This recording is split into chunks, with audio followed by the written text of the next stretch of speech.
안녕하세요.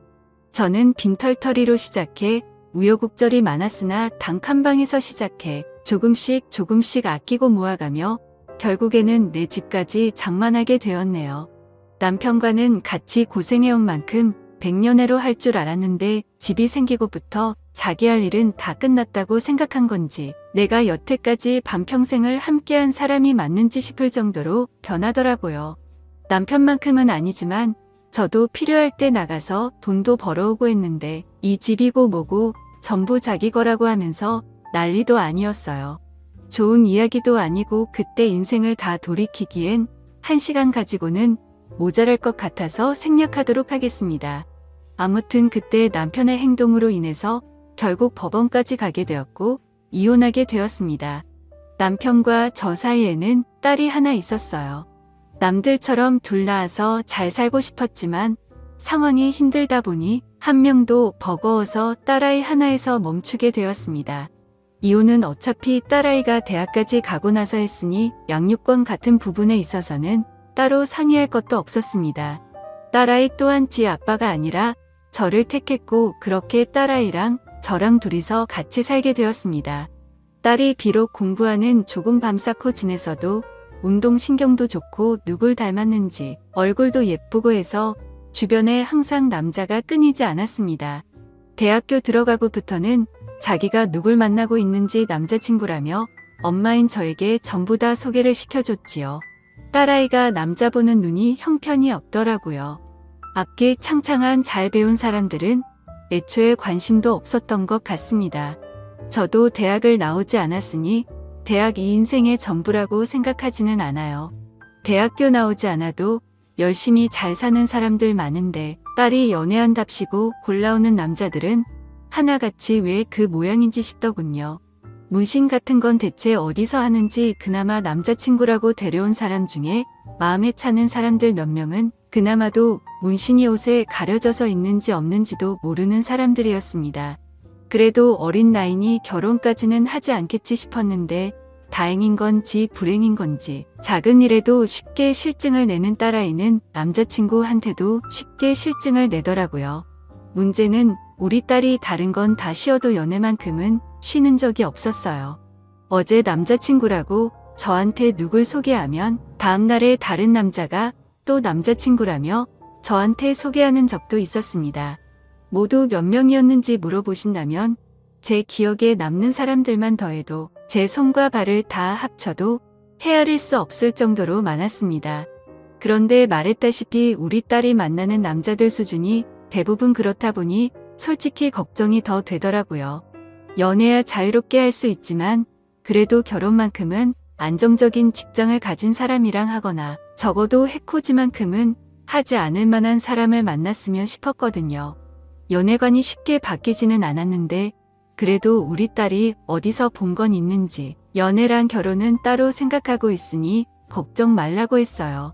따로 취직도 안 하고 그러고 있는데 이번에는 남자친구가 아니라 결혼 상대를 소개시켜준다고 저를 불러내더라고요. 일도 안 하고 어디서 저런 사람을 물어왔는지 여태껏 소개받은 사람들하고는 전혀 다르게 멀쩡한 사람이었습니다. 정신머리도 똑바로 박혀있는 듯했고 직장도 제법 이름 있는 대기업을 다니고 있는 사람이었어요. 당연히 문신도 없었고 말입니다.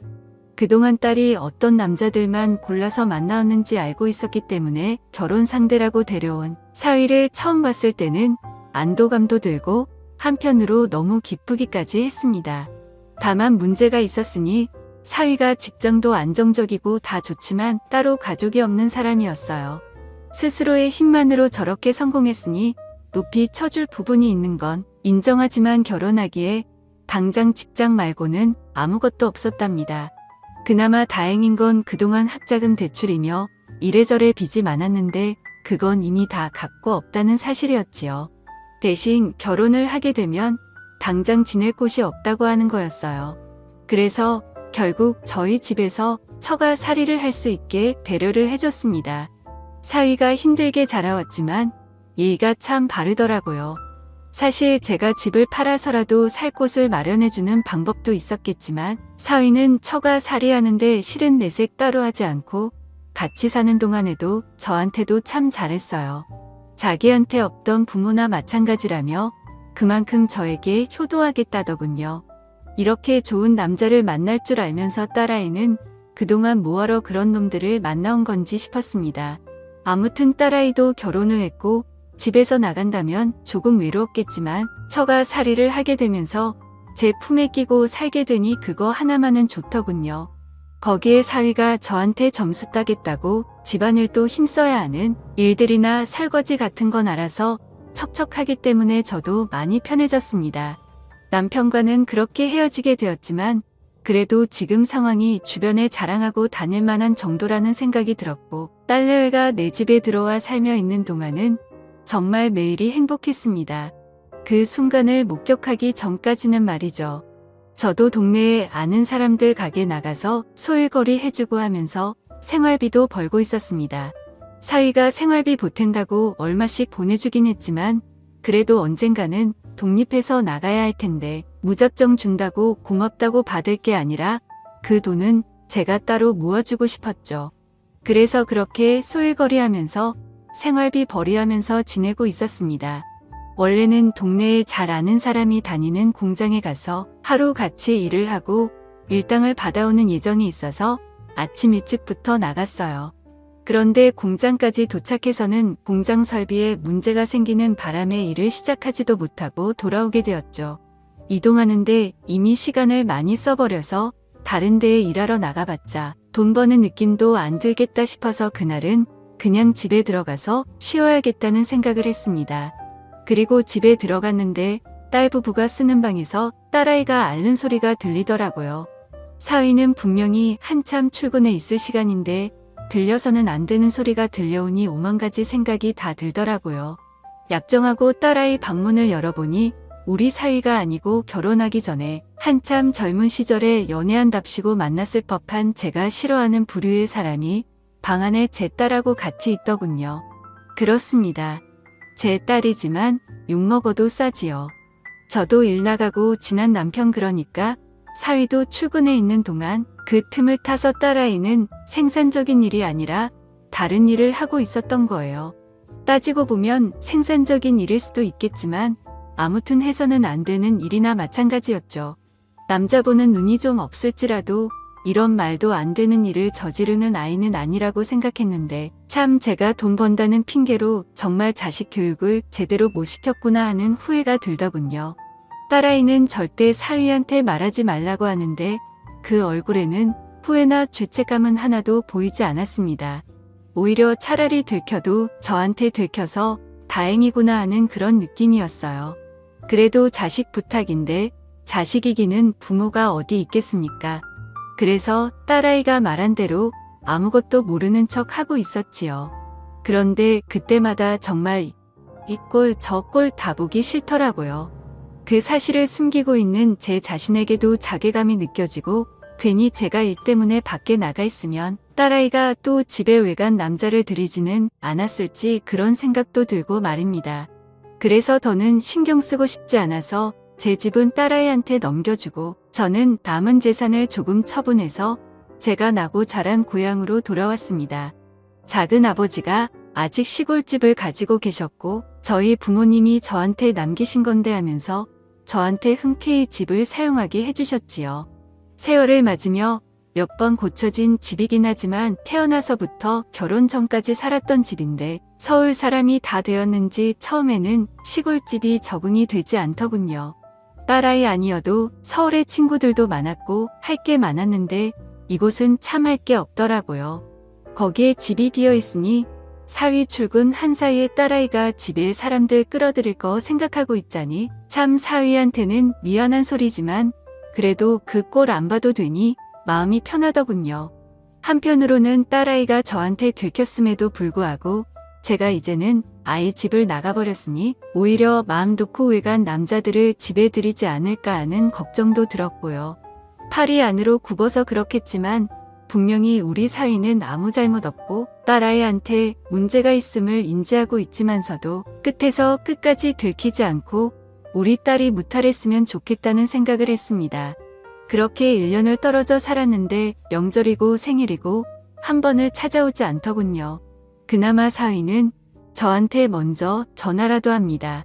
왜 안 오는지 이유를 물어보면 일이 바빠서라고 대답을 했는데 딸아이랑 통화해보면 왜 안 오는지 그 이유는 사위가 아니라 딸한테 있었어요. 왜 이사를 가도 그렇게 멀리 떨어진 시골로 가버린 거냐면서 남편이랑 한 차에 타고 오래 있기 싫다고 하면서 그냥 명절 때는 안 가겠다 하더군요. 제 딸이지만 그때부터는 저도 정이 떨어지기 시작했습니다. 그리고 그 말을 듣자 하니 아직도 딸아이는 정신 차린 게 아니고 사위와는 멀게 지내고 있는 듯 싶더라고요. 걱정도 잠시였고 저도 시골 생활에 다시 적응하면서 있고 살았고 다른 사람도 아니고 제 자식이 저한테 소홀해지니 역시 자식한테 매달려가며 잘해주고 싶은 생각이 사라지더라고요. 그래서 그렇게 모르는 사람인 척 한참 지냈습니다. 그러던 어느 날이었는데 사위한테 연락이 왔어요. 지금 그쪽으로 내려가는 중이라고 해요. 명절도 아니고 내 생일도 아닌데 무슨 일로 오는가 싶었는데 사위가 다른 게 아니고 자기 혼자 가고 있는 중이라고 하더군요. 무슨 일로 오냐고 물으니 회사 출장에 잡혔는데 같은 지역이라서 그래서 간만에 숙소 안 잡고 장모님과 같이 저녁 식사라도 해야겠다며 찾아오는 겁니다. 음식은 제가 서울 살 때 엄청 좋아해서 일주일에 한 번씩은 꼭 가던 국밥집이 있었는데 그게 생각나실까봐 포장해서 가지고 오는 중이니 밥도 차릴 필요 없다 하더군요. 내 자식이 나한테 이렇게 소홀한데 신경 써주는 사위 마음 씀씀이가 너무 좋더라고 합니다. 아무리 회사 일로 출장을 왔다고 하지만 여기는 도심에서도 많이 떨어진 시골 동네인데 끝끝내 숙소 안 잡고 저희 집으로 오겠다는 거잖아요. 거기에 저 번거롭지 않게 식사도 포장해오고 그것도 모자라서 제가 제일 좋아하던 식당을 기억해서 거기 음식을 사오는 기까지 했으니 말이지요. 이렇게 자상하고 섬세한 남편을 두고 내 자식은 왜 정신을 못 차리고 저러는지 싶더라고요.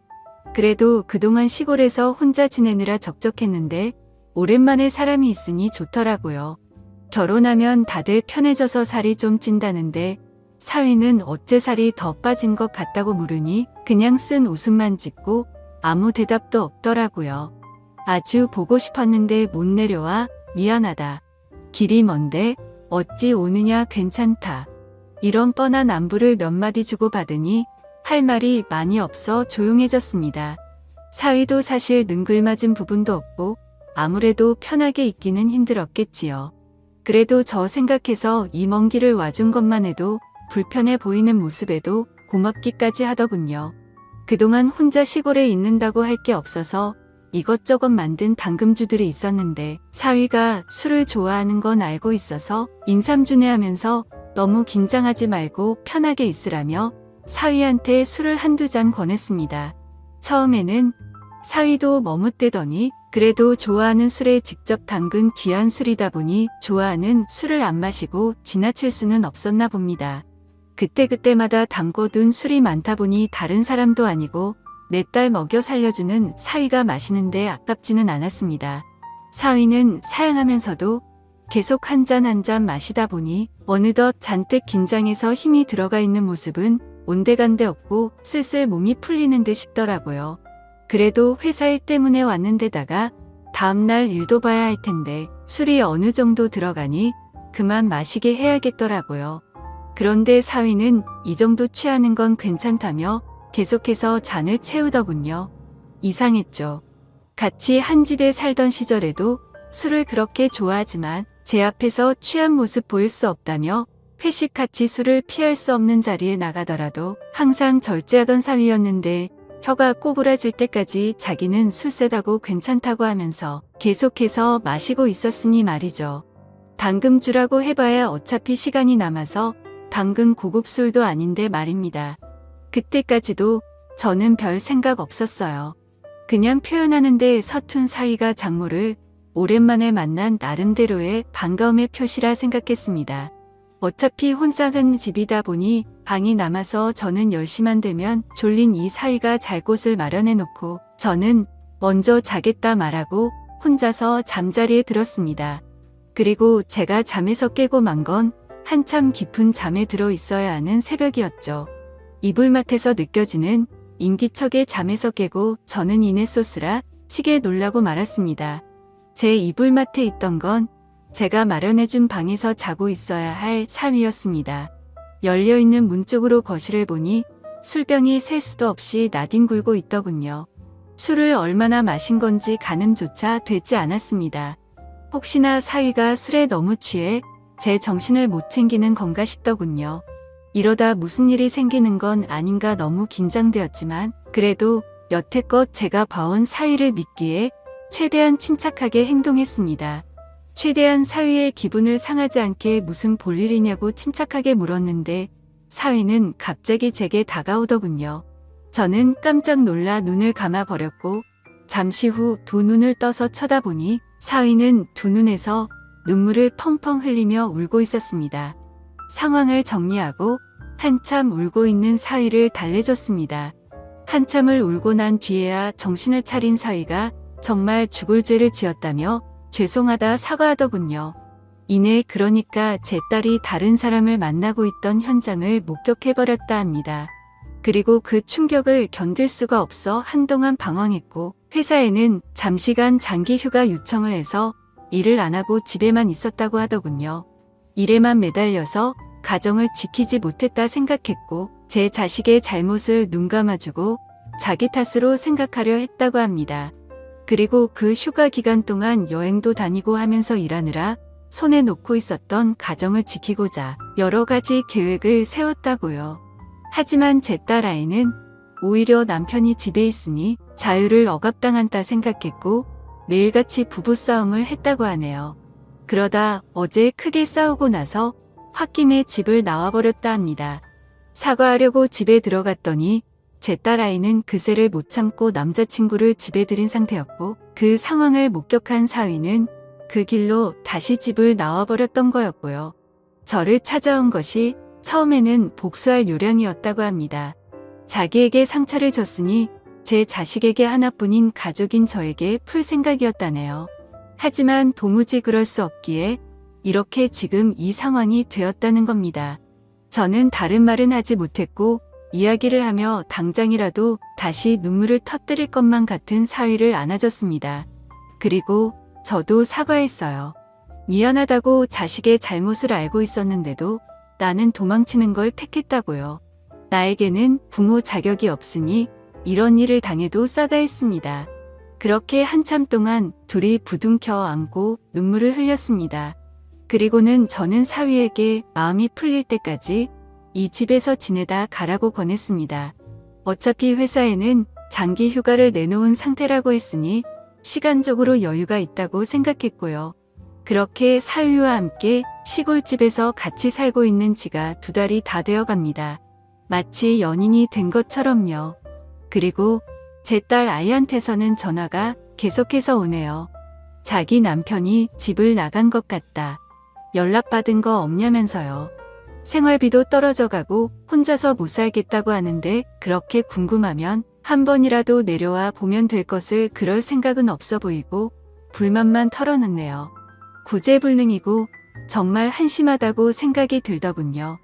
2달이 지나가다 보니 사위는 이제 자기가 언제 돌아가야 할지 모르겠고 이렇게 지내는 것도 나쁘지 않은 것 같다고 합니다. 그냥 결혼이고 회사고 다 놓아버리고 여기에 와서 살고 싶다고 하는데 시골 동네다 보니 주변 사람들에게는 사위가 휴양차 내려왔다 둘러댔긴 했지만 언제까지 이 상황을 숨길 수는 없을 것 같아 걱정이 됩니다. 제 자식이 잘못을 하긴 했지만 제가 계속 이렇게 있어도 되는 걸까요? 오늘도 같은 고민을 하면서 잠이 들 것 같네요. 이야기 들어주셔서 감사합니다.